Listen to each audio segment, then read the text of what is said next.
So, Marianne, welcome to the Coach's Journey podcast. Hello, Robbie. Nice to be here. Yeah, it's really nice. So, we were just saying a bit off air, but part of the reason we've been connected is through our mutual friend, James Bianco, who's a guest on another earlier episode. And he, in that episode and other times that I've spoken to him about his journey, has mentioned you. And, also it's exciting to have you on because, through the different bits of your work, and there are lots of them, and I hope we'll get into them across this conversation, you've had a really massive impact on lots and lots of people, including other people I know who you probably don't even know, whether that's through Firework or what, any of those parts. So thanks so much for joining me. You're welcome. I'm pleased to be here, Robbie. And the way I've been starting these interviews, most of them, and I know you've got a great answer to this because you shared it with me already ahead of the call, is where did you first come across the idea of coaching? Yes, well, I was in my kitchen in Brighton, and I was listening to Radio 4, and there was a Woman's Hour was on, and they had some live coaching on there. And that was in 1999, bloody eons ago, and I'd never heard of coaching. It was an American coach, Laura Berman-Fotgang, and she coached live, and I just thought, bloody hell, I didn't know that was a thing. Sounds fantastic. And I rang the helpline to find out more. I've never done that before or since. And found out all about it as a profession, and quite quickly signed up to a course. Do you remember what she was coaching people on? What those conversations were about? It was what they called life coaching at the time. So it was a kind of work-life balance type conversation. Yeah. And that's kind of early, isn't it? Yeah, very early. There's various things like that you can listen to now. People having radio shows in different ways, whatever that means, in the modern day. But yeah, wow. Coaching on Women's Hour in 1999 is yes. Right at the start, I guess, of coaching. Yes, it was over here growing. Yes, absolutely. It was when people thought you meant you were a football coach at a party. Yeah. or all kinds of other weird things. But I mean, that still happens. Any coach listening knows that you still end up in some less so. But yeah, absolutely. And so, what were you doing at the time? You quite quickly after that signed up for a course, you said. Yes.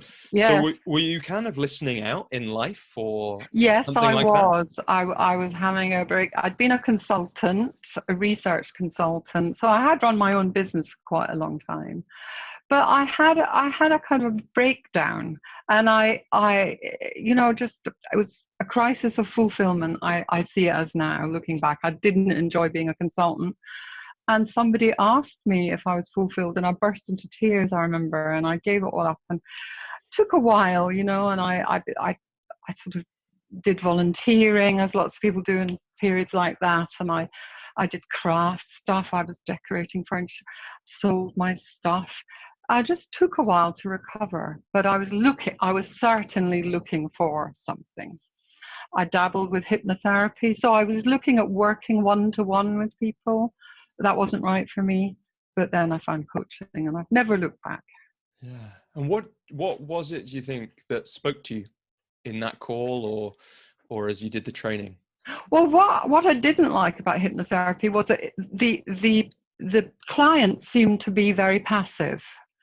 And I sort of would do the hypnotherapy, and then I'd sort of try and encourage them to take responsibility and to do some action. So I was kind of making something up. And I think that's what I like, the agency of the client, the partnership, but that you're not doing something to someone else. Yeah. That's what I loved about it, and got it really quickly when I heard that. And do you, it's one of those things, isn't it? Once you'd seen that, were there things in earlier in your career that kind of made sense as, that's why I like that bit, or that's why I was attracted to that? Or was it something new to see that agency piece as being very important? No, I think it was new, to be honest. I mean, I'm someone with agency. I've done lots of things where I've just been decisive and, you know, gone for it. But I notice that not everybody is like that, but sometimes they can be with a bit of support and encouragement. So yeah, it was new. I mean, I'd done quite a bit of personal development. You know, I'd gone to those 90s workshops. So, I look back on them now, you know, change yourself in 7 days, you know, and all that stuff. Right. But I had done a bit of that, but that was just for me. Yeah. And it doesn't sound like the way, I'm not sure if it's just because you're looking back now, but it doesn't sound like they caught your imagination in the same way that the coaching did. No. I mean, they helped me develop as a person, have self-awareness, but I didn't want to be that person in the front of the room. So no. Yeah. Yeah. Interesting. So you were kind of in this moment of looking at that fulfillment crisis and found coaching, and then you did some training. And this is again early in the, I guess, in the UK's coaching scene. That's pretty early, right? Yes, I mean, the only course I could find at the time was Coach U, which was delivered by teleclass, which is teleconference calls, from the States, which I love. I mean, I just thought that was amazing. That was fabulous. You know, 20 people, they called it, in a room on a bridge line. People from all over the world. I mean, I know that was 2 years. It was a 2-year course.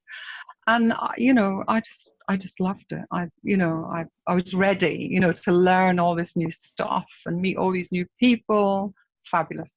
Yeah. And so then take us through what happened next after that, as you kind of learned so the skills.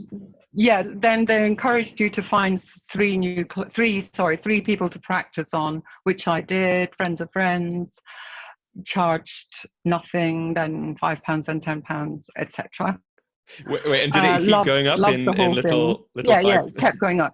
Yes, and each increment was excruciating, you know, but as you get confident, you know, then you do it, and all the people wanted to carry on, which was very, very validating, you know, after the first 6 sessions or whatever. And do you remember how you found those first? Yeah, they were friends of friends. Right. Yes, and that was great. And another important thing was Coach U put on kind of workshops in London. So early on, I went to some of those, and they were led by, my memory was, executive coaches who were already quite successful. So even although it was like the year 2000, they were already established. And that also had a great influence on me. I still remember 2 of them standing at the front of the room and saying, I'm a coach and I have a full practice. Mm-hmm. And I thought, I want to be that person who says that. So that became a goal. And I understood that a full practice means different things for different people. And I wanted to be a full-time coach with a full practice every day. Yeah. So that was important. It's really interesting. And let's catch that thing. So a full practice means different things to different people. Yeah. So for you, because I know that you do work as a mentor coach, you've worked with many coaches over the years in different ways. What have you learned or seen that's important about understanding that a full practice can mean different things to different people, if that question makes sense? Yes, it does. So an example would be a young mother, or a mother with a young child. She only wants to work a few hours. So a full practice for her might be 3 clients, it might be 2 clients, and that's fine. And that is one of the wonderful things about our profession, that you can mold and create your business according to your needs at the time, according to your vision, and so on. Yeah, absolutely. And in fact, there's something, once you've made that choice, if you can kind of hold the energy of it, then it can be a real advantage. You know, I was talking to a friend of mine in that exact situation, a mum with several young children. And it was great to just help her flip that thing from, I can only see clients on Wednesdays, to I only have space for 4 clients because I only see clients on Wednesdays because of my commitment to being a mother, as well as my commitment to this work. And suddenly she's, whoa, that's kind of cool, isn't it? And, you know, people get that feel from her. Yes. But so I love I love the sense of the idea of you sitting in the room, hearing that thing about the full practice. Mm. You knew you wanted to be full-time. What was it about being full-time or and having that full practice that spoke to you? Well, I've done a lot of different jobs in my life, and I felt very strongly that I had arrived somewhere and that this was a vocation. This is what I want to do with my life. And all my life so far has led to me doing this now. And I'm going to give it everything. So, and later on, the people standing at the front of those Coach You workshops also said, I'm a coach, I'm a master coach. And that was another thing that I thought, I want to do that. That's for me. Because it was about, I'm taking this seriously, I'm a professional, I want to go as far as I can in this profession and do it for real, whatever it takes. That was really important to me. Yeah. Yeah. Do it for real. Yes. Yes. And so I wonder sometimes if that thing that you're talking about, that kind of commitment to it, to doing it for real, to the long term of it, is one of the key things that sets apart people who do manage to create a successful coaching business from people who don't. Now, I'm not sure about that, but it feels like once you know you're in it for the long term, then the picture of how you might act, behave, deal with rejection, at least to me, felt and looked quite different. Once I thought, well, am I in this for the long term? Actually, yes. And suddenly each no, for example, from a client, especially early on, doesn't hurt quite as much. It's like, okay, well, now I'm here for the long term. Yes. What do you think? Do you think that sense of being in it for real, of having that picture that you're going to get to being a master coach and that picture of the future, what impact did that have? Yeah. So for me, a big part of this is it's not just about the long term and building the business, although that is important and we'll come back to that. It was also the professional side of it, that I am willing to take the exams and submit my coaching to external evaluation, be assessed. I felt that was important. I'm dealing with people's lives. And I knew coaches back then who refused to do that and said it's nobody's business. And I always thought there was an arrogance about that. There was an unprofessional. This is just my point of view. But I thought, well, no, we are a profession. I wouldn't like my doctor to be saying that. It's my dentist, No, I just do it. So I felt very strongly early on about that I believed in the professionalism of it. In terms of the long term for a business, I also early on got it, that there's a strand which is learning the skills and practicing on people and getting clients and doing the business. But there's another big piece, which is maybe 50%, which is a creative endeavor, which is very different from coaching. That's another thing, which is building a business. And that means marketing and promotion and coming up with ideas. And I loved that. And did you always love it? Or do you think you were like primed for it by the stuff you'd done before? I think I was or did you discover? primed for it. Coach U was full of, well, it wasn't all Americans. It was people, as I say, from all over the world, but a lot of them were Americans. And they were very can-do, very entrepreneurial. And I discovered my inner entrepreneur. I think if I'd done a course face-to-face in Brighton in 1999, I think my journey would have been different. So I just loved this entrepreneurial energy, this can-do, and the idea that you could have an international practice at the time on the phone and with a website that people would find. I just got it. And I thought, this is amazing. I'm going to do this. Do you see, so there was the excitement of coming up with ideas, which I loved. Yeah, and I know this, I'm sure you do, having spoken to other coaches. Not everyone is lucky enough to feel that excitement about that very important 50%. Do you have any feeling for those people out there who just kind of dread that bit of their work? No, I do, and I have mentored a few coaches like that. It's very hard.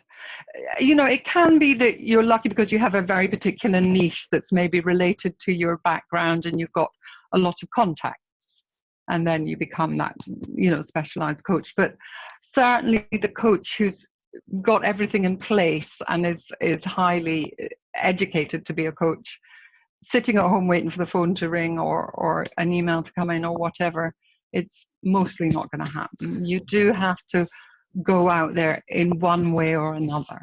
Yeah, and absolutely. And you know, I'd love to get into some of the ways that, you know, you might suggest or that you have done that. I'm curious, just before we do, something.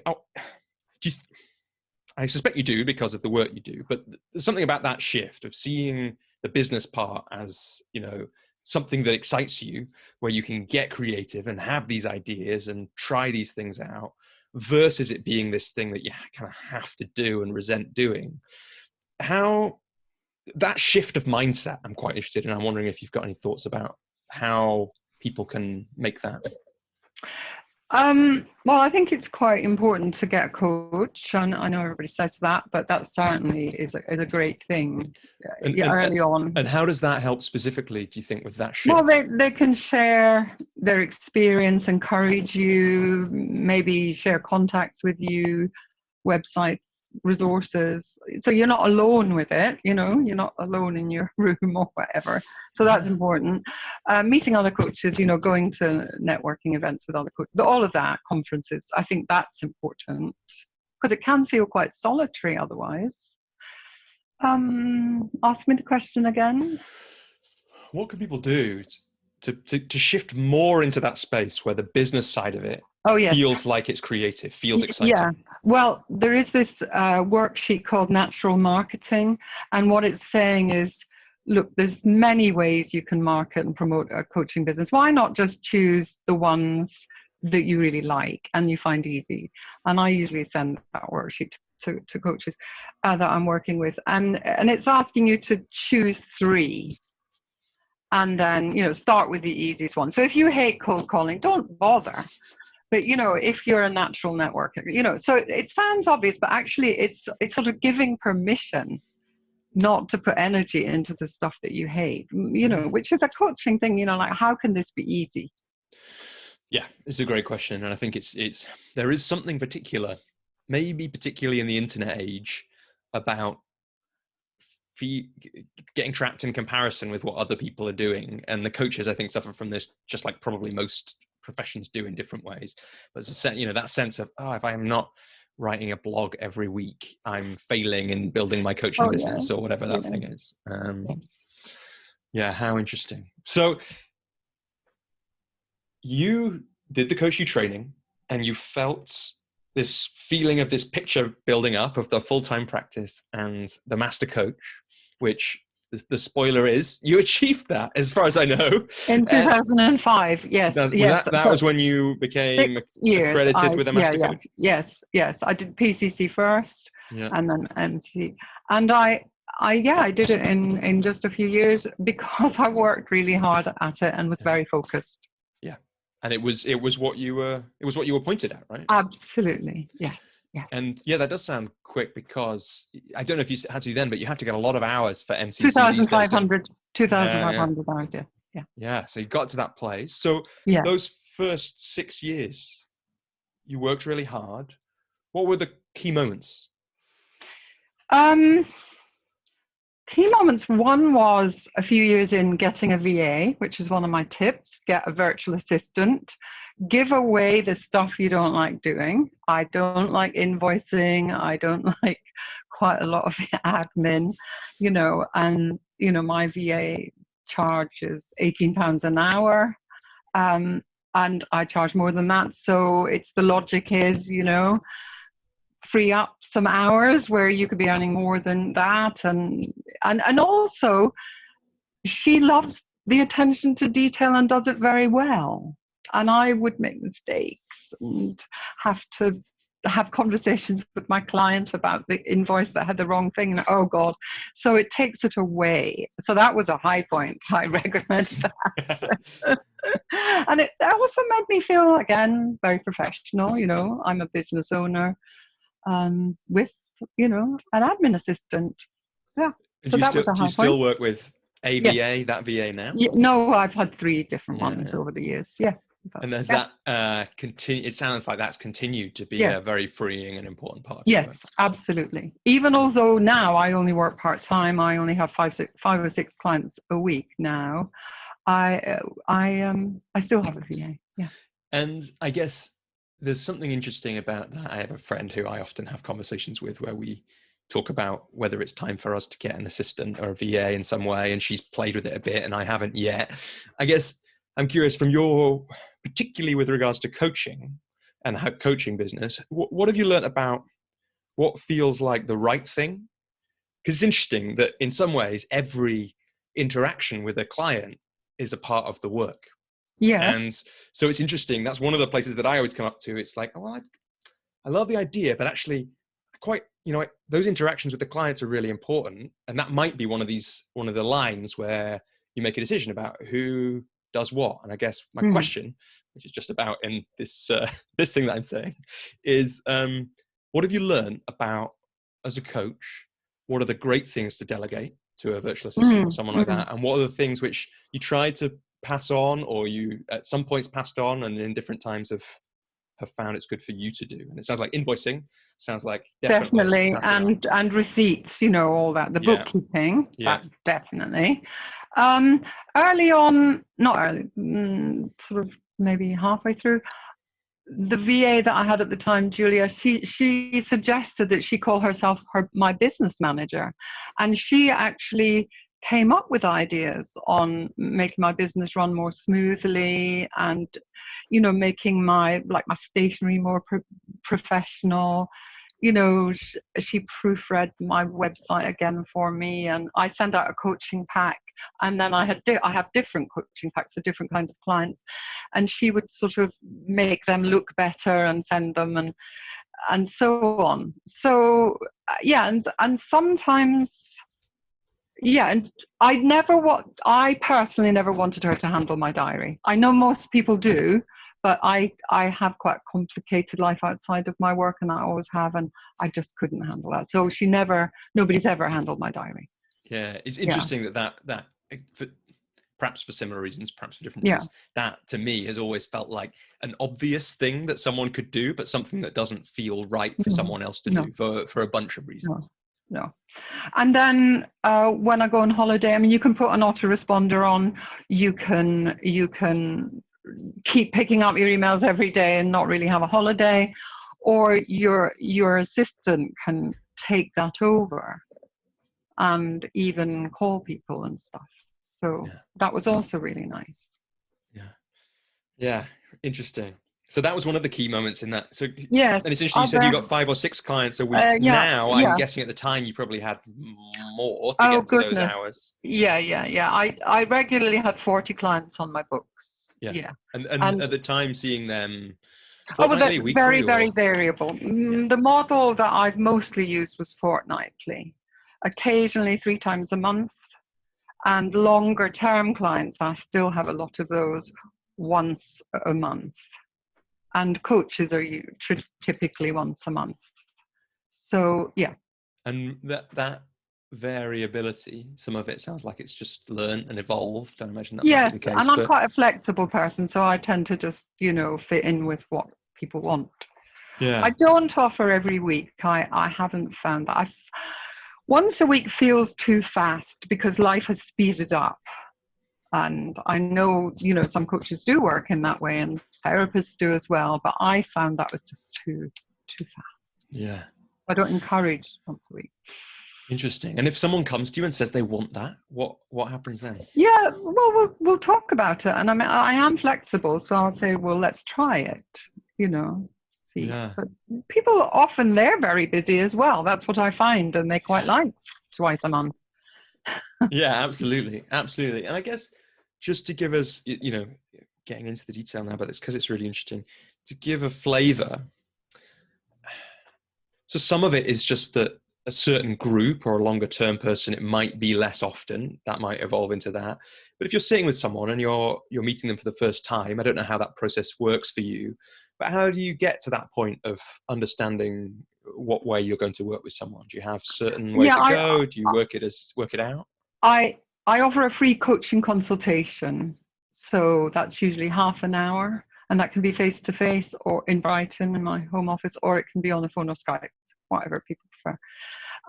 And yeah, we explore the client's coaching needs, tell me a bit about themselves. I tell them how I work. So if it's my career coaching program, Firework, then I'll describe that, send them a more detailed outline. Yeah, and then we explore together how many sessions, you know, etc., etc. The way I work is the sessions are, the first session's an hour and a half, and after that they're an hour, and I say round about an hour because I like to finish what we're doing and I let them know that. And also included in my fee is I'm available in between sessions for short chats if they want them. People don't really use that very much. Occasionally they do, and that's fine. Yeah. But they quite often, I think they quite like knowing that that's available. Yeah, no, I have a similar experience. I offer that. Some clients do use it, but often they don't. Or often by the time you get to that short conversation, the urgent need for the short conversation has dissipated in some way. Exactly. And just while we're on it, is there a standard fee for that for that package, for that way that you work?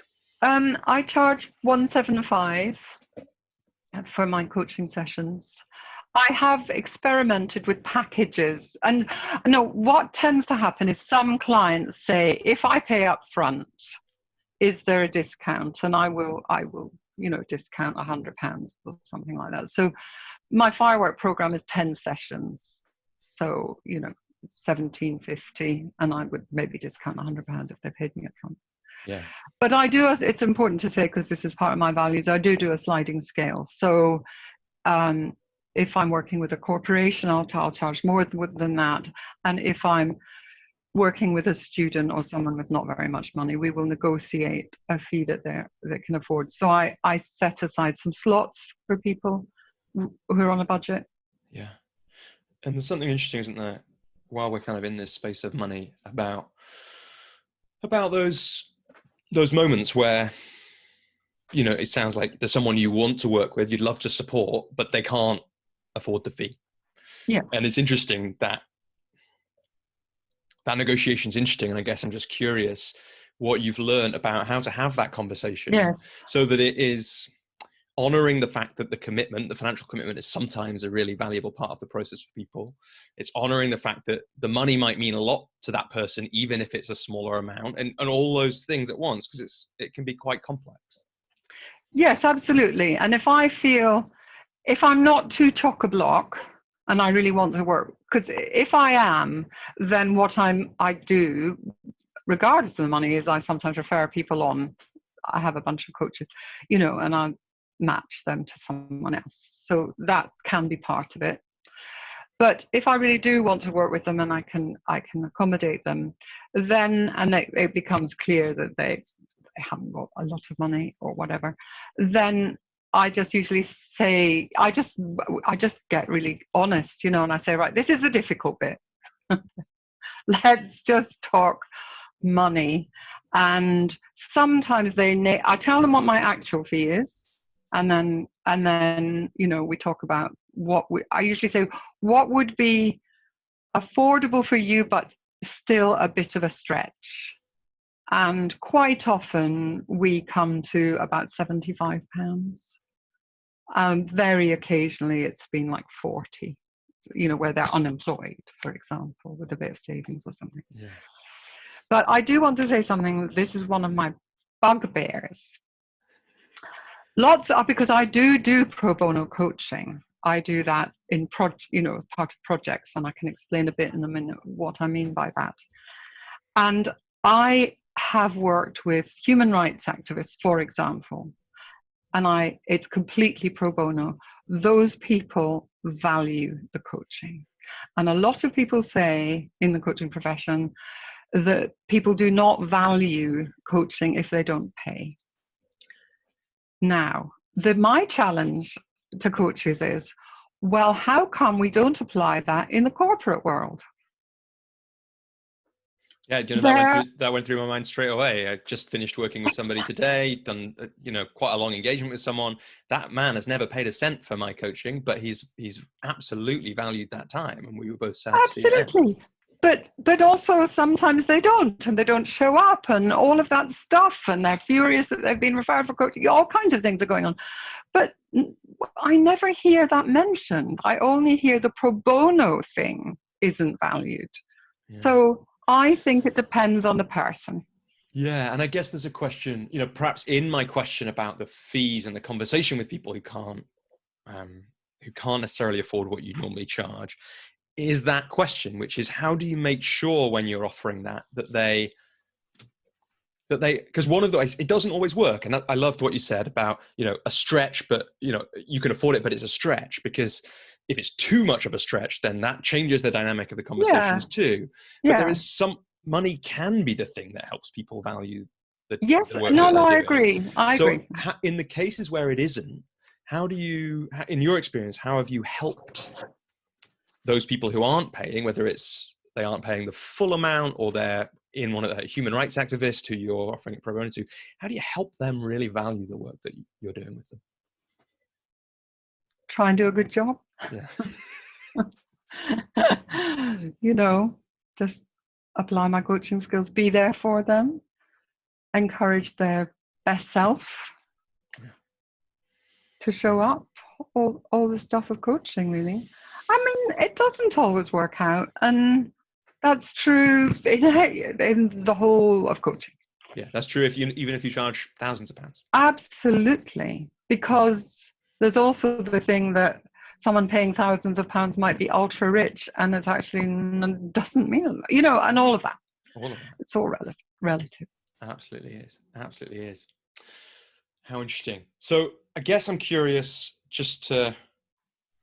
you've mentioned Firework already, and that must have been happening in this early period 2003, yeah. For people who don't know Firework, can you maybe tell us just a brief intro and then a little bit about how that came about? Because I think it sounds like it's been an important part of your story and the way you've built your business, and also as I know and from other people, and it's very valuable and has spread out now in lots of different ways. Yes, I'm very proud of it. Yeah, very proud of it. So Firework is a career coaching program, and it helps clients in career at a career crossroads. It helps them go from not knowing what they want to do next to having a clear action plan. So, and it's working with a coach to get there. So there's a part of it is all about exploring yourself, increasing your self-awareness, and we have exercises for capturing that. And then there's a second part which was all around an ideas bank. And that's quite a creative and original part of the process. So what happened was, I love collaborating, and that's been part of my journey. I've had 3 or 4 important collaborations. But early on, I found that a lot of people, very early on, I called myself a life coach. I don't anymore. But what do you call yourself now? A career and personal coach. Although I do some executive coaching as well. But I found an awful lot of people coming to me saying they were at a career crossroads, but they were looking for life coaching. And I didn't really find that my training equipped me to help them in a way that I felt happy with, So we're just going to have 6 sessions, see where we go, I had a colleague, she became a friend, Kate Edmonds, who had moved to Brighton. She'd been a client actually years before, and she moved to Brighton and we became friends.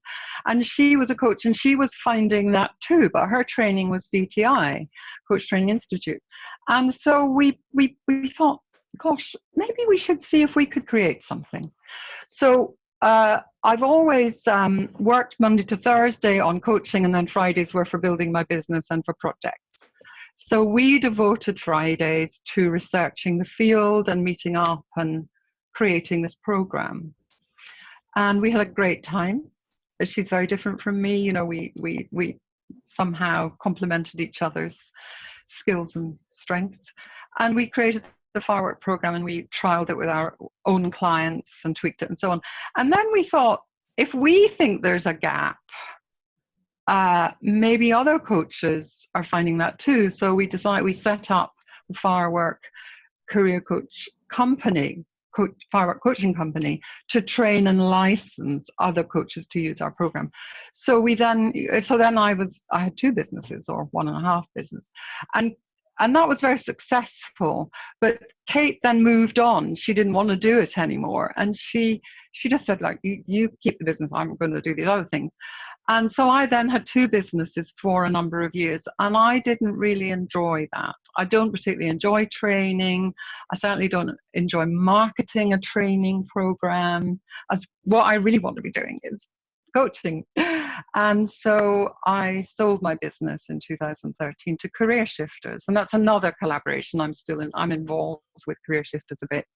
And I have such huge respect for Career Shifters as a company with huge integrity. So I'm so happy that my precious Firework is in good hands.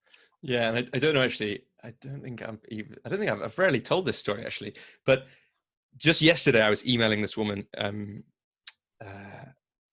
called Amy, who I was temping with in early 2013 in the head office of the UK's leading garden centre chain, because that's life. That's what I was doing.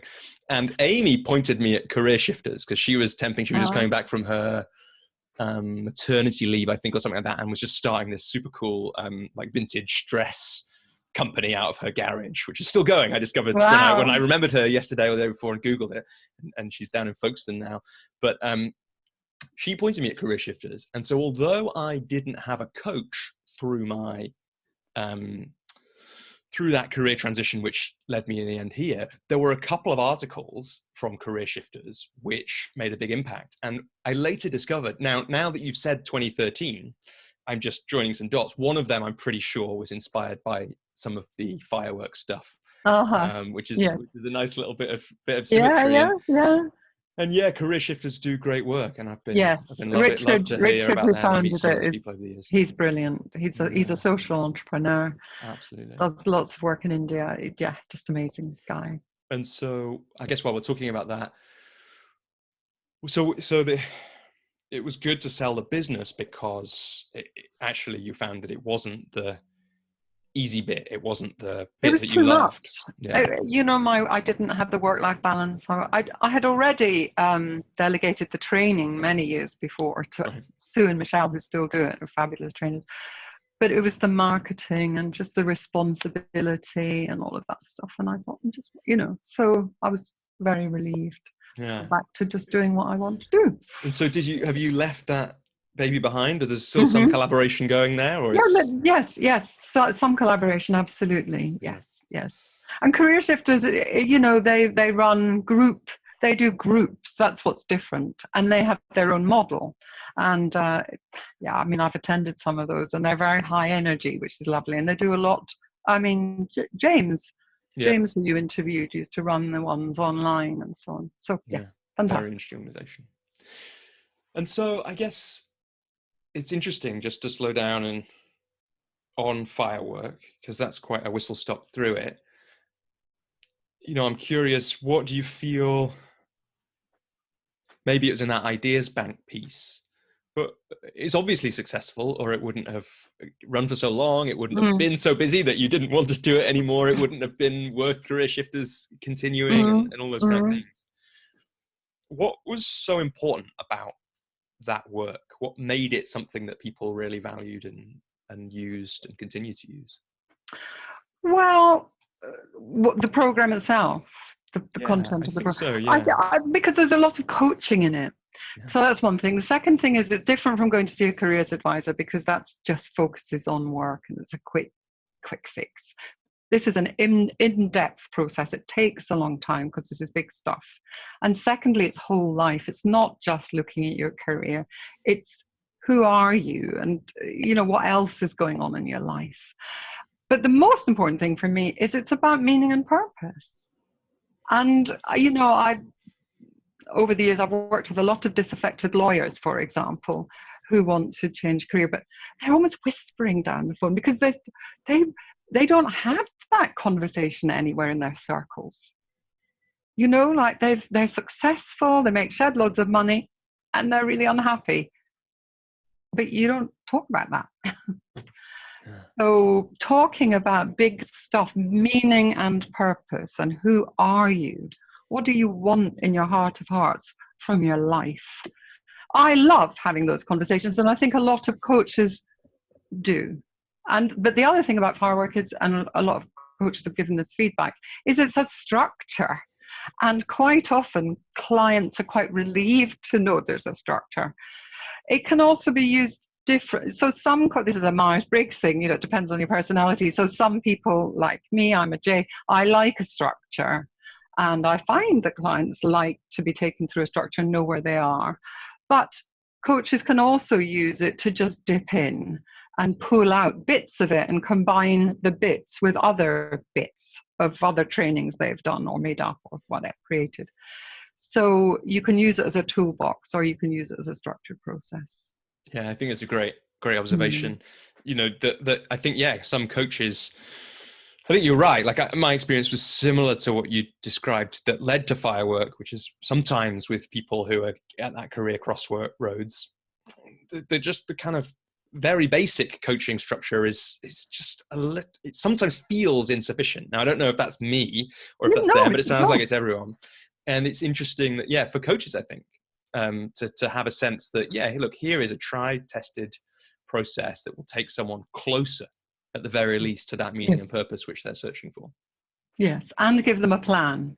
Yeah. So the coach isn't saying, I'll find you a job, I'll guarantee you anything, you know, but I will get you to a point where you have a plan. We don't know what that plan's going to be.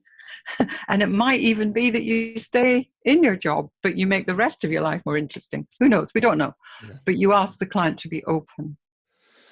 Yeah. And you said some of the impetus to create that came from who you were working with.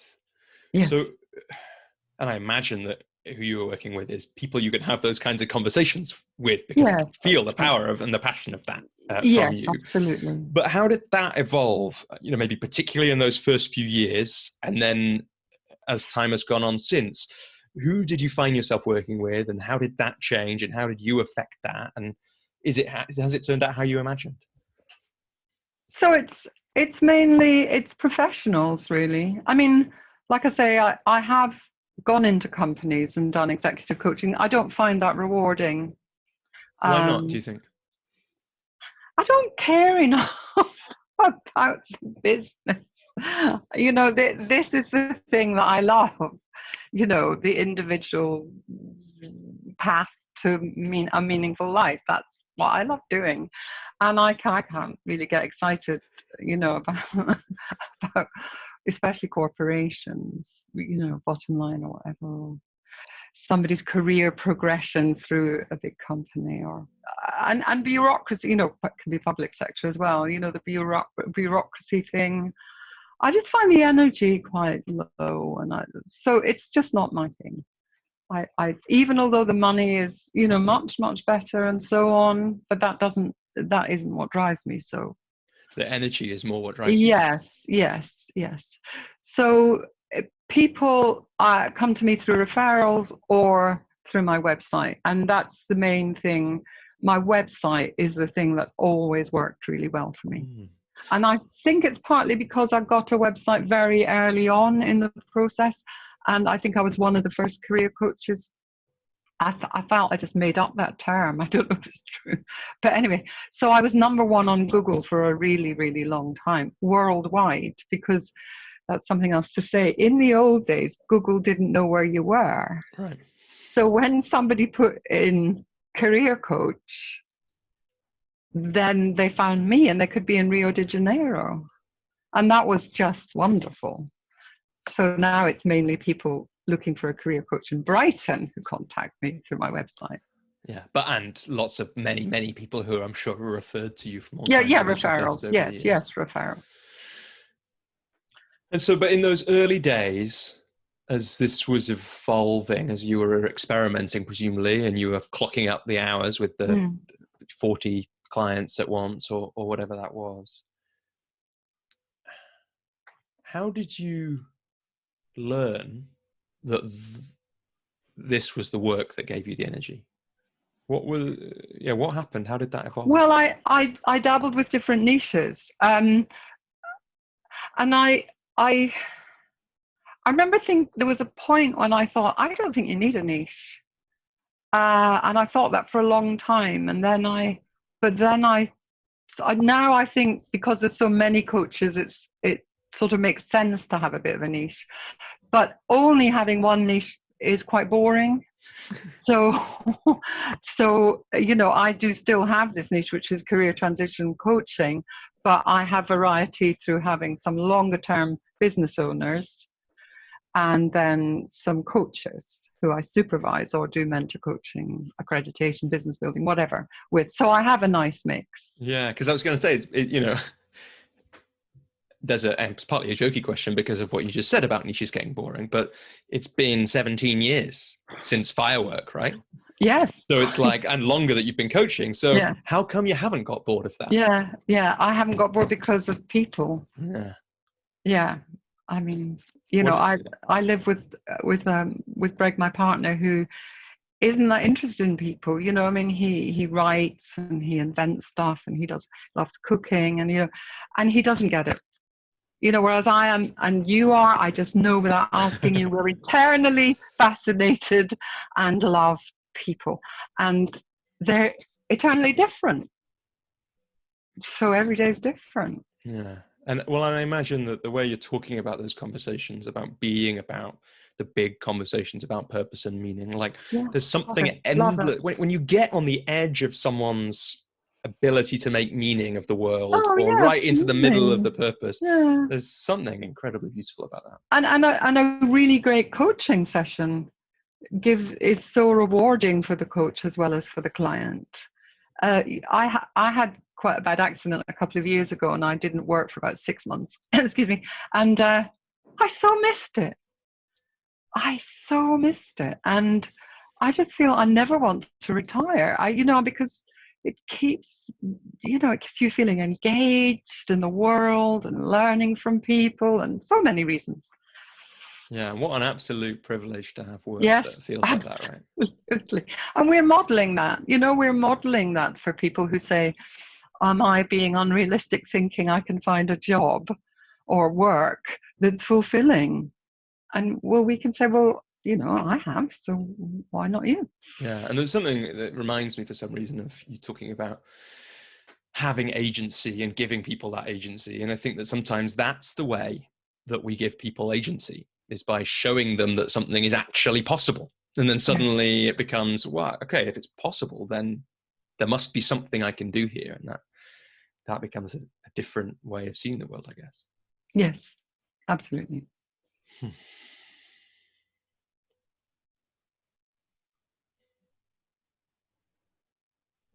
Feels like there's a bunch of ways we can move on the conversation from here. Mm-hmm. I guess because you do that work with coaches as well, and that's partly why this podcast exists, to support those people.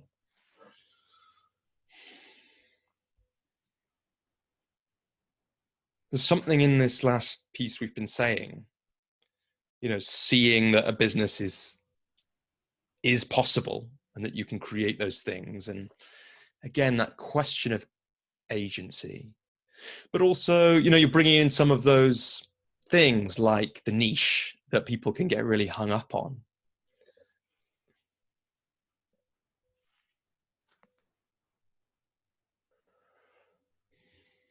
What feels like maybe it's like, I don't know, you do the mental coaching. Maybe it's just time to just move into that bit of your work now and just talk a little bit about that and how that evolved. So how you started to support other coaches and what makes that important to you?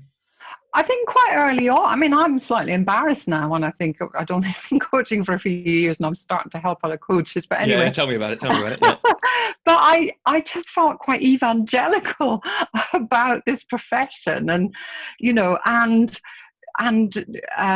building a business. And I felt I had something to offer, So like I say, my website was successful quite early on. So I did.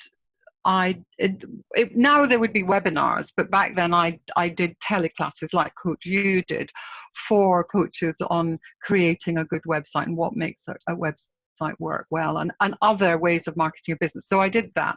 But the other thing was, really early on, my phone used to ring all the time with people saying, I've just looked at your website and I'd like to know how to become a coach. And I just got a lot of those calls. So I would spend half an hour telling them the different routes. And so I put everything I knew into an ebook. And another thing that I kind of thought about early on was about multiple income streams. And so I thought, oh, well, I could sell this ebook and I could do mentor coaching, and that would be another income Why was stream. that in your mind early on? Why was multiple I think income because of Coach You. I think like hearing Americans talking about different ways of thinking about a salary or an income, that you don't just need to think about it in one way. The Americans call it making money while you sleep, passive income streams as well as and I was quite taken by that. I didn't really go down that road in the end. I mean, Firework was another income stream, so actually it was. But anyway, so I did create an ebook, which I used to update every year, but it was quite a lot of work updating the links and everything, so I stopped in 2013. But anyway, that was fun. I enjoyed that.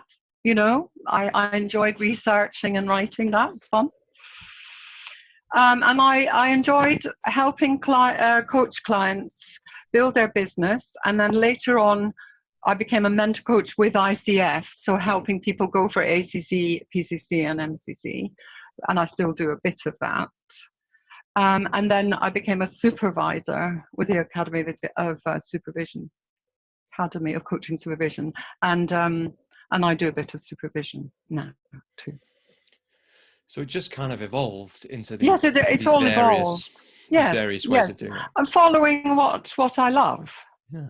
And it's that thing I was saying earlier, what a privilege to create a business and change a business and all of that stuff, according to how you're feeling. Yeah, it's really absolutely. nice. Absolutely.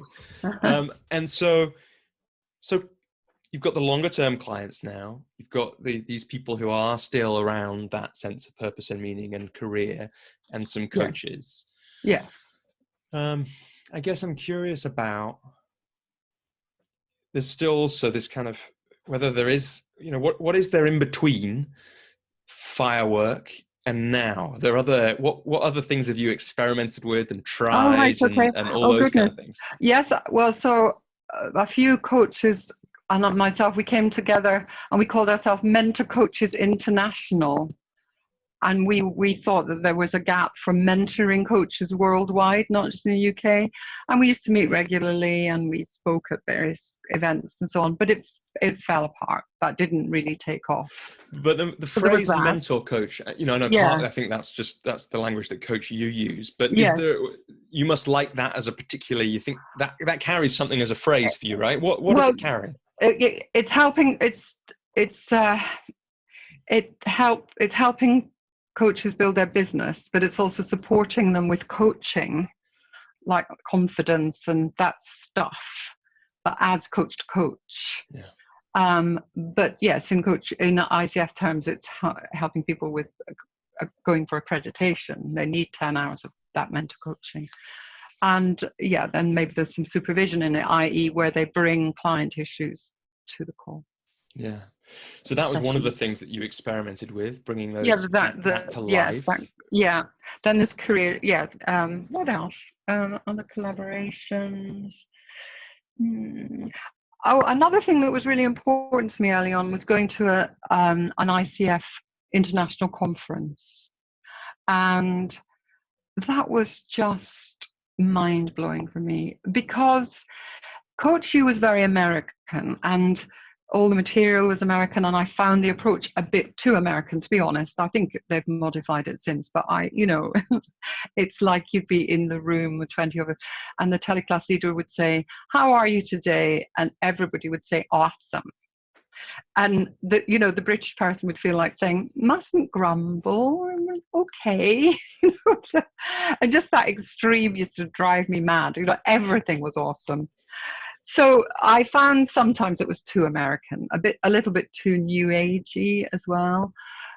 So when I went to this conference in Switzerland, which was in Grindelwald in the Alps, and there were French and German and, you know, everyone from Europe, and there was simultaneous translation as well. And I do speak French and some German. And they had a slightly different way of approaching. You know, the French had theoretical papers and, you know, quoting Jung and you know, you can imagine. And I just lapped it up and had a ball, and I loved that. So I do occasionally go to conferences and sort of enjoy that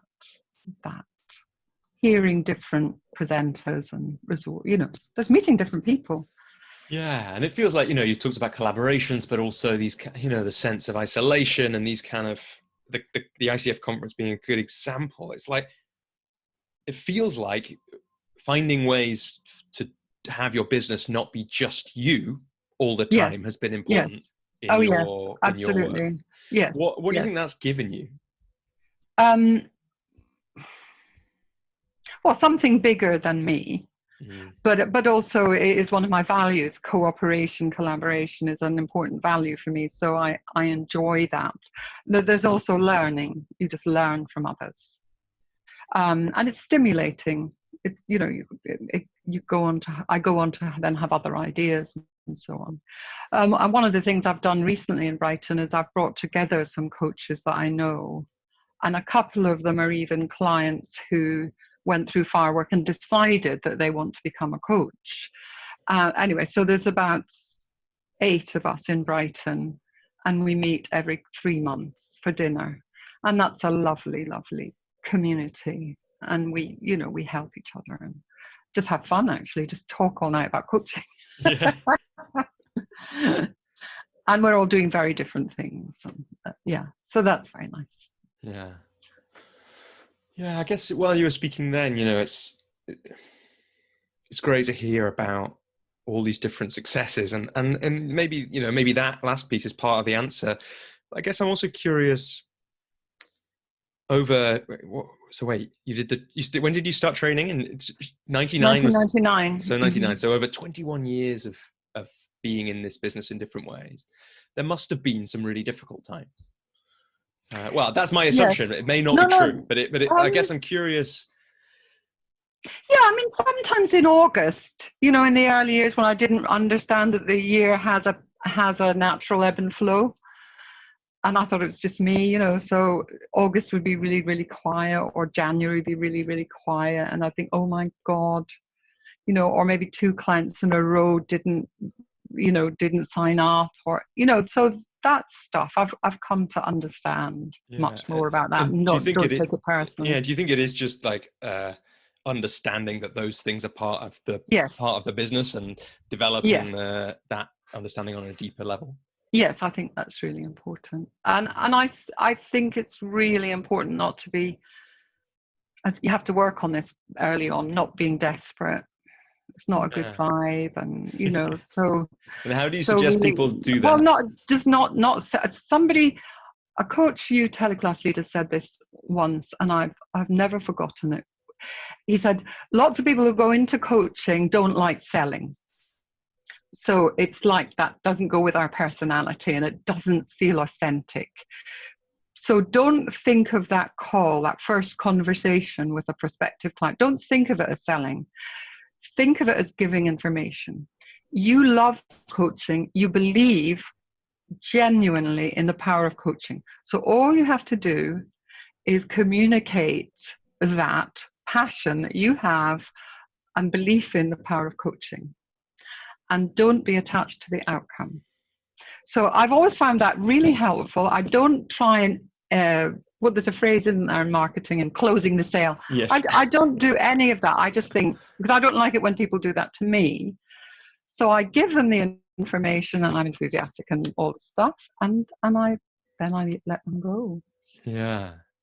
Yeah, beautiful. And cycling back to that kind of, it was me who brought it in, wasn't it? But that idea of the long game, you know, trying to close someone is not a long game tactic. because that person, if they don't like being closed, will never come back, right? But just giving someone and then letting go, that's a different thing altogether. And who knows when that person, that whatever you've shared with them, the enthusiasm, the language lands, and they come back to you or someone else. Yeah. And the other thing I've learned is, if somebody, like a client, maybe disappears, or somebody you're sure they're going to sign up and they don't, remember, it might not be about you. Yeah, in fact, it's good, isn't it, to hold that it's probably not about you. It's probably not. It's almost certainly not about you. A million things could be happening in their life right now. Their house might have fallen down. It's absolutely true. It's absolutely, well, it's not true, but it's absolutely, that's a great thing to thing to assume and try and hold on to. And so, I'm pulling lots of threads at the moment from different parts of the conversation. I guess there's a question. It sounds like from the start, you got to the top of Google. Perhaps it was just by good timing, but also by the skill that you showed or how you managed to make that work. I guess that means you've always been reasonably visible in your work. Yes. An interesting question that someone was, when I first did some crowdsourcing of questions for this interview, one of the things someone was asking is, because it's perfectly possible to run a coaching business without being visible to the outside world, almost at least in an online sense, almost. Oh, yeah. Yeah. Yes, it is. And I guess there's something interesting that I'd love to just hear your thoughts on, is how and why has it been right for you to be visible in different ways, and when not, and what your thoughts are on that? Well, like I say, really early on, I wanted clients in other countries. Yeah. So the way to do that for me then was to, now there's blogging and Twitter, but then there was only a website, and so that was a no-brainer, really. So it's like, what do you want? And then, absolutely. And then look for the place. Yeah. And also, when I was all over the place about who I was trying to reach, I did go to, because that's another thing I did. I didn't do the natural marketing thing. I did every kind of marketing I could find, maybe except cold calling. I think I might even have done that. And I found in the end that the thing that I loved was making my website better, and making links, and writing articles for other websites who then paid me with a link to my website, making sure my website was not just found by Google searches, but other ways. But I did networking and giving talks, joined Toastmasters, wrote articles. Back in the day, it wasn't blogging, it was newsletters. I had a newsletter, building up an email database. I did them all. And hated most of them, to be honest. And so I guess we've already and so now the advice you give to people about marketing, it sounds like, is, well, just look, here's all the ones. Yeah. Choose the ones that feel easiest. Yeah. And then play with them and see where you get to. Notice what's working as well. Yeah. Put more energy into that. Yeah. You've talked a little bit about the Google, SEO, search engine optimization, advantages of being early to coaching. Yeah. Yeah. Were there other things that feel, looking back, like there were real advantages to being at the start of coaching growing in the UK, or near the start of that? And also, what were the disadvantages about being there at that point? Well, the advantages were there was less competition, clearly. And also, I think I became known at a point as being a career coach. So especially in Brighton, and so people would recommend me. Locally, there wasn't a lot of competition. Do you see? So I worked with a lot of people in Brighton. And then referrals. So the more that's how it works. Disadvantages in being, it was harder to, like I say, I felt sometimes not highly respected, I suppose. Like, what's a life coach? Is that a bit, people yeah, didn't really value that. It wasn't a real job. It wasn't a real profession or something. You know, are you just making that up? Mm. So there was a little bit of that. Yeah, I I remember think once I was at a party and a friend, I have a house in France that I share with 7 people. And I remember speaking to a French woman and she asked me what I did and I explained it. And she said, but who are you? Who are you? Do you have a career in careers advice? You know, are you an expert in this area? And I said no. And I found it quite hard to explain, who am I? You know, and then I explained that I'd created a process. And again, she said, but who are you? What qualifications do you have to create a program? yeah, I can It kind was of imagine that was quite an unpleasant moment, or a difficult moment. very French. Yeah. And I mean, but and there's something understandable about that question for people who have not been on the inside of a coaching process, who don't understand what the difference that it can make. So, I mean, in some ways, the answer for you now may not be that that interesting, because you have got a career in this. But how do you describe, or how would you advise someone else? How would you advise you of, let's say, whenever that was, 10 years ago, 15 years ago, to answer that question? Well, I think what came to me when she was saying that was, but this is about entrepreneurialism. This is about creating businesses where there isn't something already there, creating something out of nothing, and the thrill of doing that. And I'm sorry, France, but you need to be doing more of that. You know, so that is, you know, the American energy is about doing that. And I was glad to get a bit of that. You know, like, we can do this. Yeah. Why not? And if no one ever did anything that they weren't fully qualified to do, we'd all still be living on planes, right? Take a risk. Yeah. It's about risk. Yeah. If it doesn't work, do something else. It's fine. So for coaches who when faced with that question now, if someone said, but wait, you know, who are you to do this? How do you talk about coaching to give it the gravity and the I don't know what you'd say, credibility that it deserves? How do you do that now? Well, I talk about it being more of an established profession now. I mean, obviously it depends who I'm talking to. Yeah. But I don't find that question is around now. I think nearly everybody has met someone who has a coach. Yeah. Really? Yeah, or, you know, they get it. Been through, you know, one of the things I've noticed, I think even in the last 4.5 years that I've been coaching, even more people now have been, let's say at work, they've had some either coaching skills training, or they've been through a leadership program where they're like, that's thing to do with that thing, right? Yes. So it's much, much more around and respected, I find. Yeah. So, yeah. I guess there's a few things that I want to catch, but maybe we're in this place now. You talked earlier on about the importance of, to you, of taking the profession seriously, of becoming a master coach and doing the things you need to do that. And in a way, perhaps the professionalization of the coaching industry is why you have to have that conversation that you had with the French lady less often now. Oh yeah. But what is it that makes you, and it sounds like still, because that's still some of the work you do, so passionate, I guess, if that's the right word, it might not be, about the professionalization of the industry, about the accreditation, about what do you think about that? Like I said, I think we're dealing with people's lives. That's why we have insurance, why there are professional associations and training companies and all of that thing. It's profession. So that's important.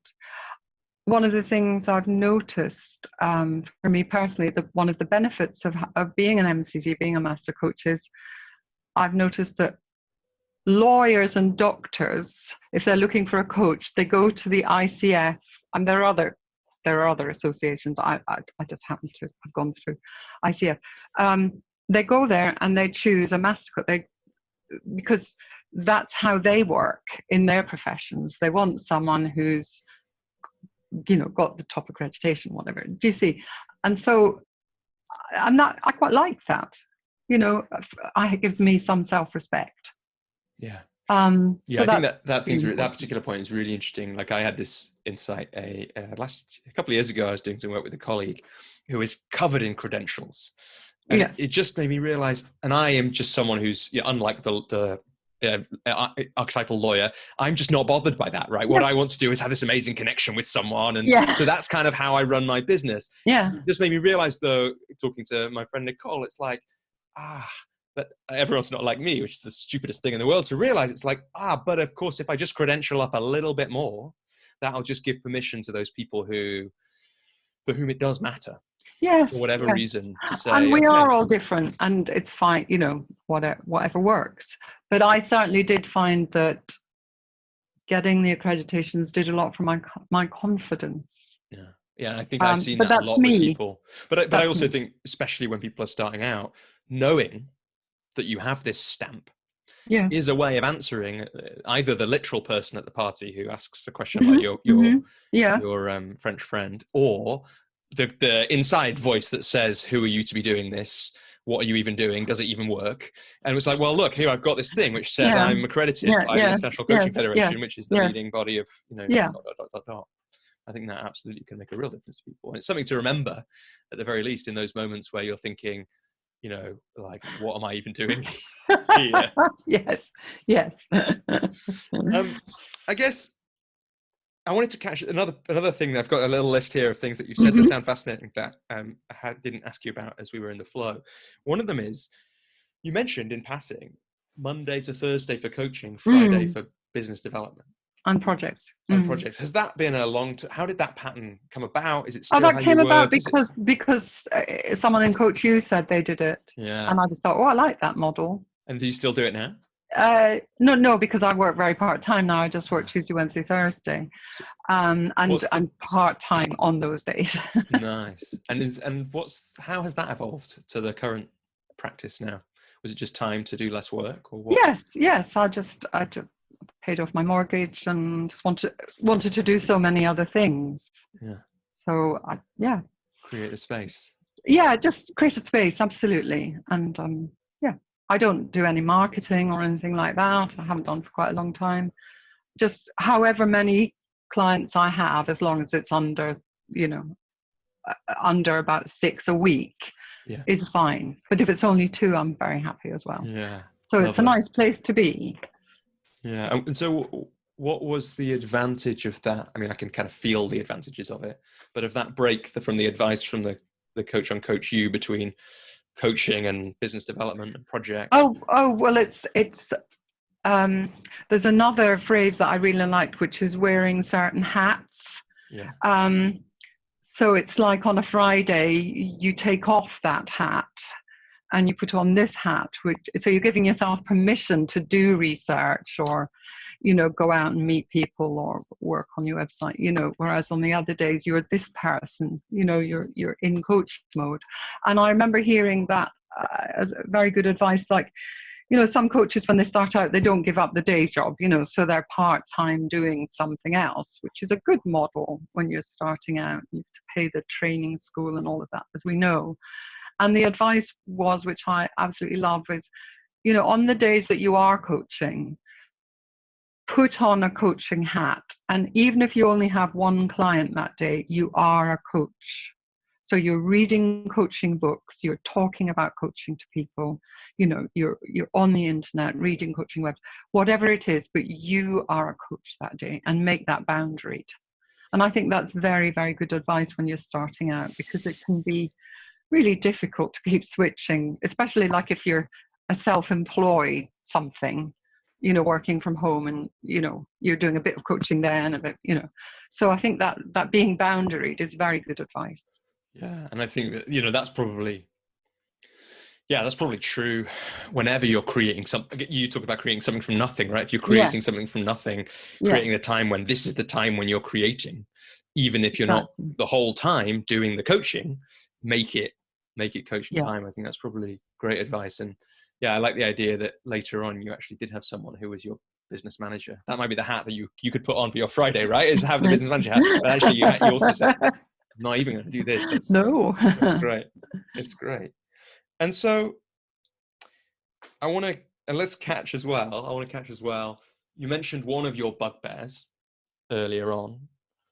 You've seen a lot about the coaching industry over many years. You've seen it evolve. You've seen the good sides of it and the bad sides of it. What else do you kind of look at the coaching industry, the coaching world about and not feel completely comfortable with? There's a phrase, where were all the coaches when the banks went down? And I remember feeling very uncomfortable, during the financial crash about all that. There was coaching in those banks, people charging eye-watering sums of money for their coaching and thinking they were worth thousands and thousands and thousands of pounds an hour. But at the same time, we were talking about the greedy bankers. So I felt there wasn't a conversation about value. And so there's that. But nowadays, I don't think about that so much. But what I feel uncomfortable about is when people, and I've seen this at conferences, speakers do this, boasting about their association with a global brand. And it's like a status thing. I'm the head coach at X. And I implore people to ask more questions. And, a lot of those companies are not paying their fair share of tax. And so, not to just go blindly into big corporations and, be really pleased to get the big fee and do the work, but to be asking about the ethics of this company. Are they a force for good in the world? Are they polluting the planet? Are they raping poor countries? And so on and so on. So it's just about values. Yeah. I think it's important to be reflective about who you're working with and why and what. Yeah. And do you think, I guess, I'm sure I can have ideas about this, but if we think that the financial crisis is just such a good example of this, all these people, in those companies doing coaching, what's the action in the moment? What's the individual action that was really missing from the coaches in those companies? I think asking challenging questions. Challenging questions. John Whitmore, the author of Performance Coaching, who died a number of years ago. But I remember going to a conference, I think it was around 2013, and he said that he believed the end had come for this core coaching idea, which is it's always the client's agenda. And he was very provocative, very, very provocative. And there was the room didn't like what he said, but he said, we need to stop that now. And you need to take a stand in these companies and bring up challenges about what companies are doing in the world. And I don't know if I agree with, so my position more is maybe don't work in those companies. Because just to catch that though, that position, because that position is also difficult as you think about it. It's like if all the people who care about right and wrong don't go and work in a certain company because it doesn't do right and wrong, then absolutely. we get stuck, don't we? So it's That's very right. interesting. No, there are. It's just, that's my position. I prefer working with individuals and not going into the company. But I went to an Association for Coaching meeting recently, and it was meant to be 40 people, and there was 150 people there, and it was all about this stuff, mainly around the climate emergency. But what are we as coaches doing about the climate emergency? And people were talking about being in companies where they felt very uncomfortable because they knew the carbon footprint of this company was huge, and so it was lovely. It was lovely to be in a room where we were talking about this stuff. And that's something that I feel very strongly about, is being an active citizen. I think it behoves all of us at this time in the world is in trouble on so many levels, and not to put that in a box and then do your job, is to be an active citizen and do your bit, whatever that means. And maybe that's also as a coach, to be asking questions. It feels to me like there's something, let me just speak to this and see if it sounds sensible. I'm not sure I've quite expressed it like this before. I wonder if what John Whitmore was saying, let me get this. I wonder if there's kind of levels of coaching. Of course there is. And it is possible that if you're coaching at just the action level and just like kind of a surface level conversations of coaching, then just staying at the client's agenda actually may get risky, because you may be coaching someone into fraud, into like, I mean, yeah, any of the things you said and more, right? And I wonder if the coaching itself is taking the client to a deeper place. Here's an interesting thought that I have had, and I'm not sure I'm holding it completely today, that actually deep in the core, people are good. And if you're guiding people towards that deep inner goodness, then it doesn't matter where you're doing that. It's for the greater good, right? If you whether you're doing it with, I don't know, Al Capone or whoever it might be that you were doing it with, actually, if you're taking people into that sense of meaning, that automatically is going to be bringing them. It's going to be doing the moral part of this world. But that's having an agenda, Robbie. Interesting, isn't it? I think you're absolutely right. Yeah. It's tricky. I did some developmental psychology training last year, and there was this really interesting moment when I asked one of the trainers, it's like I can see that helping people move to a deeper stage of development is going to be really good for them, right? They're going to see greater perspective. They're going to be able to achieve more in the world. They're going to be able to respond better to complexity. But is it my job to say to them that I think that's for the best? And this is the place we're speaking to, right? It's a very tricky thing. Like, what is good, and is it a coach's job to define good for somebody else? And when is it a coach's job to even play a part in that? Yeah, so I think these are important questions for all of us at this time.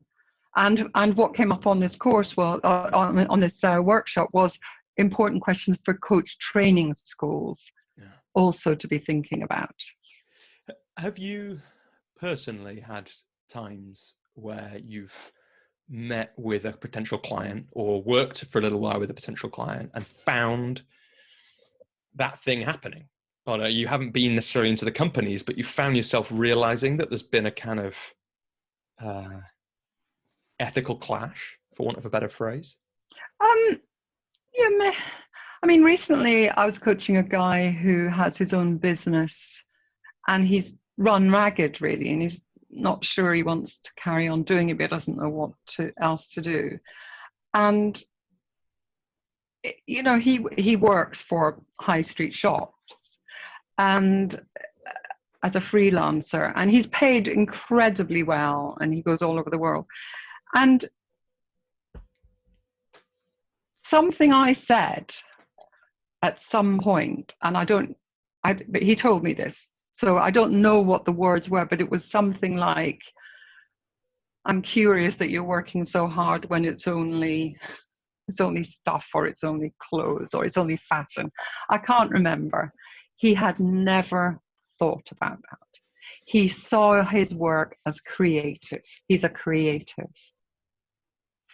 He knows he's in retail, but sort of puts that out there, and he knows he makes a lot of money. And this was a huge thing that happened to him. So there was a clash in that sense, that we were both seeing the world differently. But anyway, so so then the conversations after that were just wonderful. Yeah. It's just so interesting. And in a way, that sounds like kind of perfect coaching, because what's happened is he gets a more complete picture and a more true picture of the world from that insight, which, another person for whom that wasn't significant wouldn't have heard or remembered whatever phrase you said, right? He gets a more complete picture, and you get to move forward from there. But so it sounds like it hasn't really happened that I'm struggling. I don't want to be too prejudicial about different organizations, but you haven't found yourself working with someone and just gone, do you know, if you do this work, I can't work with you anymore. No, because I don't go in. I did early on and I didn't like it. So I just stayed away. Yeah. And mostly, is this I your mean, experience? to be fair, I mean, I've had some senior executives who want, because that's the other thing that happens is some people choose to have an external coach, you know, and I've struggled a little bit with their values, but I always try to be there for the client, you know, so they're paying me, not the company, and, you know. And they're a human, right? No, absolutely, and have That's one of lovely the things interesting about things, them. isn't it? And yeah, absolutely. Yeah, as you were speaking then, you know, it just came to me, there's something interesting, isn't there, about what happens to us when we're in organizations and how, you know, it's like I've heard someone tell the Enron story, you know, almost no one in Enron set out to have a massive integrity gap. There was just something about the culture. These, you know, people who are listening can't see I'm doing this finger very close to thumb gesture. It's like everyone just allows their integrity to slip by half a centimeter. Groupthink. Before you know it, the whole thing is built on fraud. And it's interesting. You know, I've done a contract over the last couple of years with 6 managers from one company, all of who've been going through a difficult time with that company, right? And I've regularly thought, have I got the only 6 good people in this company? Because all of them are having difficult times with their managers. And of course, that can't be true. And it could be that they just happen to have 6 terrible managers, but also it could be that those managers are also struggling and there's just this, and their coaches are also wondering, have I got the only 6 good people? And, you know, it's very interesting what absolutely. And that's the point. There are really good people doing the best they can in those companies. Of course there are. But what an interesting thing. Where were the coaches? And where are they now? And for those people who really care about, who are really passionate about the environment, there's a movement just starting now that I've discovered. One of the other podcast guests was talking about particularly focusing coaching on people who want to be more empowered around the environment. So how do we provide that as a service to empower the climate crisis? Coaching. Yes, and there's going to be a day in 5th of March or something. Coaching at Work is organising it. Nice. Yes, it's interesting. Yeah. Well, on that, I'm not involved in that, but I am involved in a project setting up coaching for activists in Extinction Rebellion. So that's my passion at the moment, is supporting those people. Yeah. And how interesting. Yeah. And again, we could get into that movement and all the intricacies of it, and absolutely. Very interesting. But is there anything else that feels like it's important for us to catch in this conversation? One thing I wanted to share was there was a moment a few years into my coaching journey when I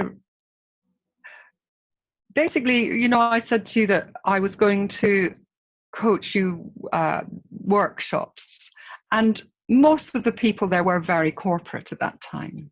Yes, and the people at the front of the room, and I felt I needed to be like them, that's what being a coach meant, you know, wearing a suit as you did back then if you were going to corporate, and speaking that language. And I was a little bit embarrassed because I didn't have that background, because most of the coaches that I was meeting came from business. Read the Daily Mail and the Telegraph, you know, different politics for me, and I felt like an outsider. And in the first few years, I felt I needed to be more like them. And I can still remember the day I was coaching someone in my room, and I realized I just needed to be me, and that was okay, that was enough. And I remember my heart singing. And I can, you know, so the me who's sitting here talking to you today, this is me. And I have been like that ever since. But those first couple of years, I was embarrassed about having been an activist when I was young, and all kinds of things I kept hidden away. And when I there was another collaboration that we haven't talked about, was Myra's coaching, for social change, where I brought together a number of coaches to coach activists for free, pro bono. And I loved that work. And the woman that I did it with, Alma Neville, she died sadly, so it doesn't exist anymore. But for a while we did that. And I remember coaches saying to me, "Why are you doing that? You won't make any money." I think the coaching profession has changed. And I was going to say that really now, changed. if you are the Telegraph reader in the room of coaches, you're the one who feels embarrassed to say who they are, right? Whereas, so we want to do good in the world. There's a change of ethos. Yeah. But in the beginning, it was different. It was about making money and helping companies make money.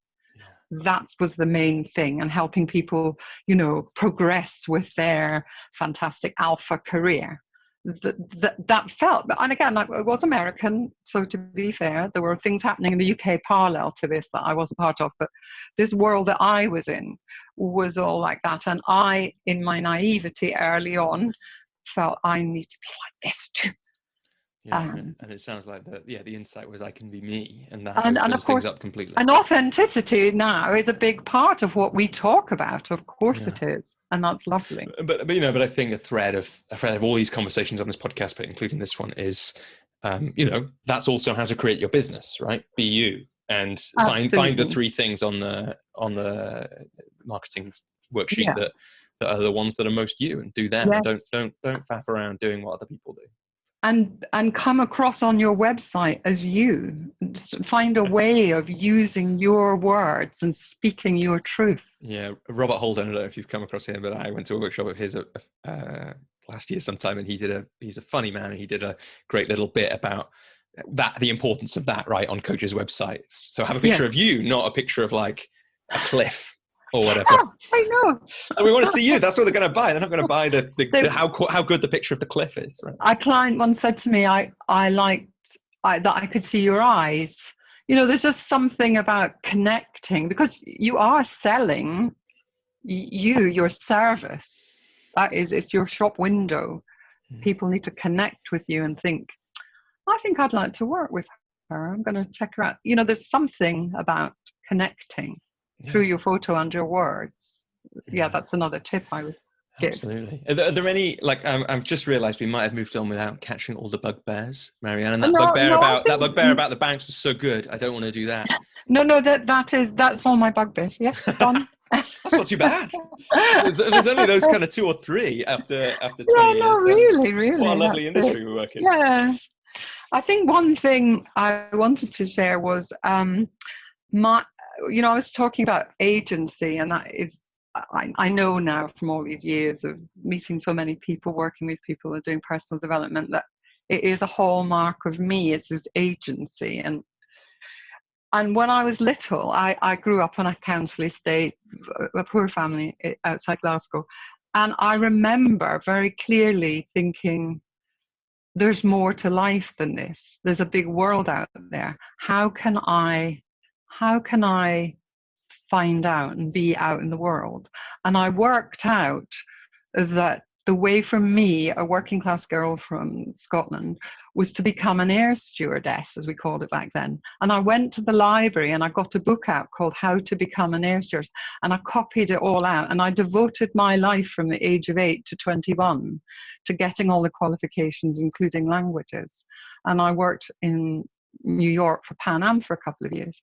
And I'm very proud of that wee girl, but I also realized that having that focus and working towards it got me where I needed to get to. I wasn't a victim, I didn't think, poor me, I did it. And so I do encourage people, clients, to find that agency and focus to go for what it is. Once they're clear about what it is, that you can do it. Yeah, and with that story in mind, such a great story, right? It's no surprise to me then that you then once you've done that, you could do anything, right? Then it's not a big deal to start to create a career framework, because you've got the embodied experience of setting out on a 13-year journey to success, which being based in New York, flying around the country /world. Yeah. Do you have a sense of where? Sorry, carry on. I'm just wondering, it's going to be guesswork because of its memory and things, but why do you think 8-year-old you had that thought that I can set out and work at this and do it? I, like a lot of kids, I read a lot, and I there's all these lives in these books, I had a great fantasy life, and I just thought, I don't want to live a small life. I want to have a big life. And so it's partly personality, and it's partly my mother was very, with 3 girls, our mother was very loving and encouraging, and having that, that basis. My dad was a bit of a bastard, but that was okay because my mum was great. That's all. Having a loving family where you have that anchor, you can go forth. I think when you're a kid, it is important. Yeah. But I mean, I did it for 2 years now, and I thought, bloody hell, this is boring. I need to use my brain. So then I went to university. And of course, that's what happens. We have dreams and we do them. And then what's lovely about being alive nowadays is we can do many things. There's no more jobs for life, and that's difficult in some ways, but it's also, with technology and everything, we can have many, many careers. And we're so fortunate to have this. Yeah, and it's one of those things that it's not quite true, but it's almost true that 50 years ago, at least 60 years ago, 100 years ago, there really were things we couldn't do. Now, most of the dreams that most people have, given that most people, at least in the West, have got access to a phone and the internet, actually they can start businesses. They can they can have their own TV show. Whatever those childhood dreams are essentially within reach. Yeah, well, not to absolutely everybody. There's still a lot of terrible poverty, but yes. Yeah, no, of course. So a hell of a lot of people. Do you have a sense, it's an interesting thing to bring up though, do you have a sense of what you would want to do to help other people have that same, and maybe it's just the work you have been doing, right? In some ways it's nice that, in some ways it's a beautiful part of the story that you started from that place. Name the dream, find the dream. Okay, it's not quite right, name a new dream, right? And that's in some ways the work you've been doing. But what's your sense for how we gift that agency or encourage that agency more broadly? Well, I think groups like Career Shifters, being in a room with 30 people, that energy is one way. Working with a coach is another. Of course, I would say that, wouldn't I? But, a coach that you have good chemistry with, who's on your side and championing you. Yeah, there's nothing like it. Absolutely. Yeah. And in some ways, that feels like a nice place to start tying up the conversation. Is there anything that we haven't talked about that you wanted to bring into this call? No, there's just a few tips, I think. Oh, yeah, please. Share. Yeah. So I think get a great website and then think about launching it. So. And wait, just let's catch it for you. What is, we've mentioned a couple, being able to see your eyes. What makes a great website for a coach? Well, being authentic, being clear. Not too complicated, but not. I encourage people to get a good graphic designer to make it attractive.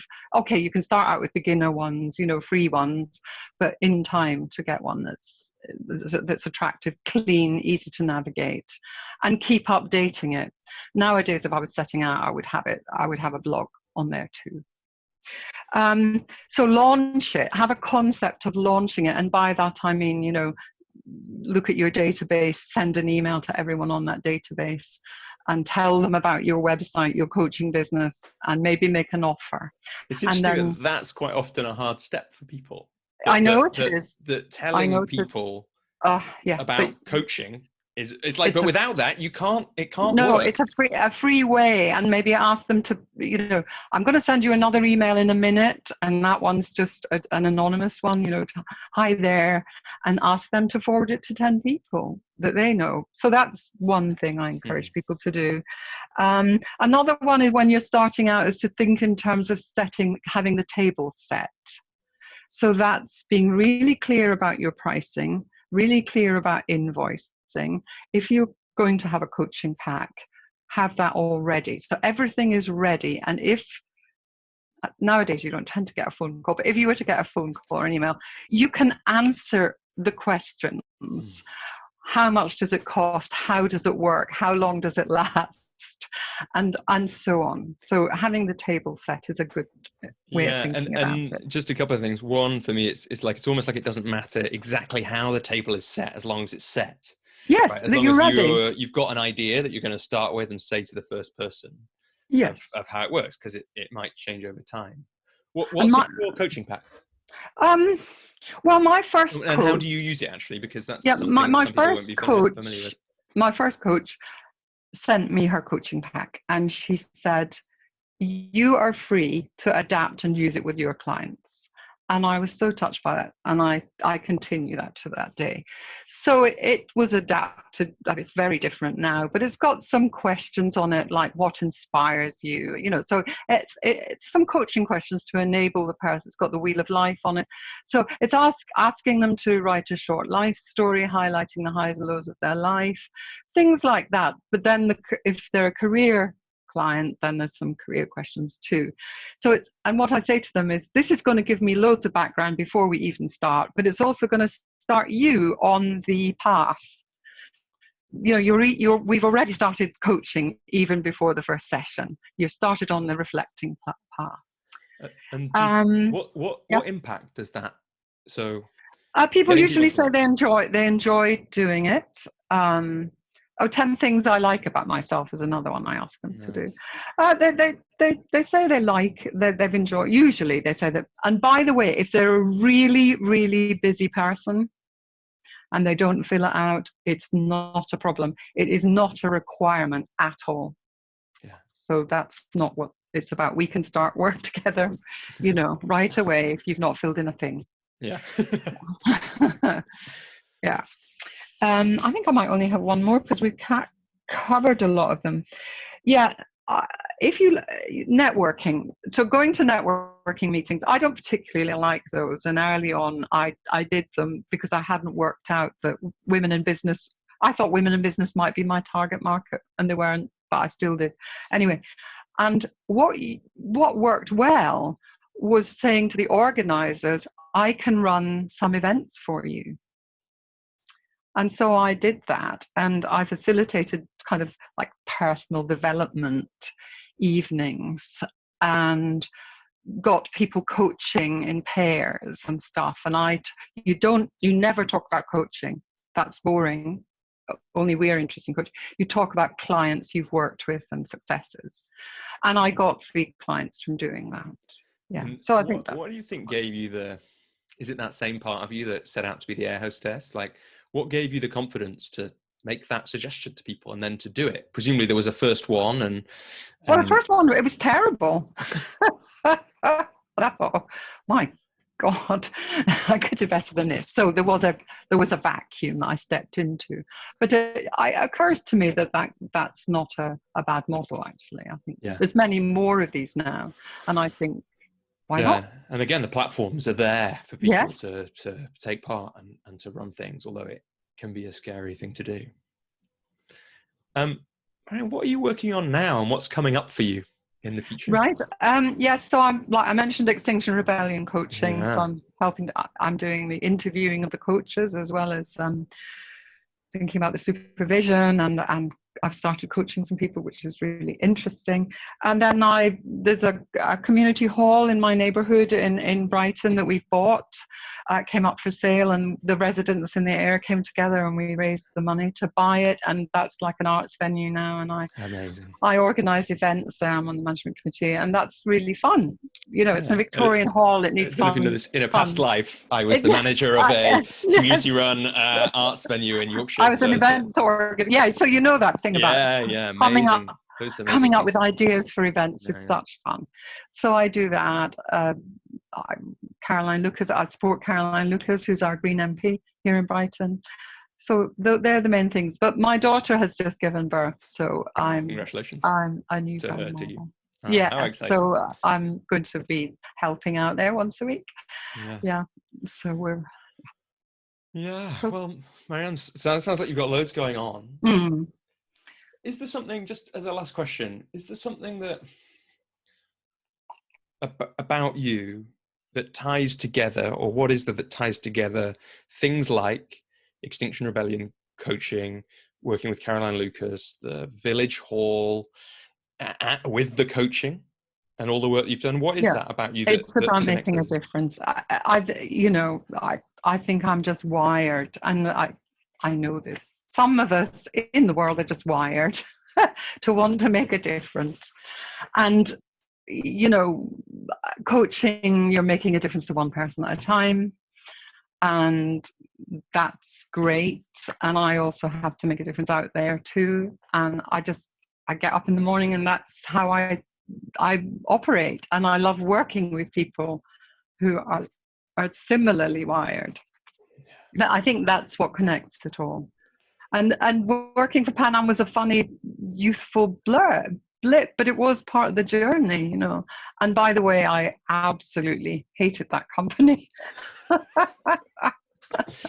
good as a coach, I think, to have had some bad work experiences so that you can tell clients about them. I remember age 21, be in the training school watching a corporate video, which was like most corporate videos, blue sky music with the vibe.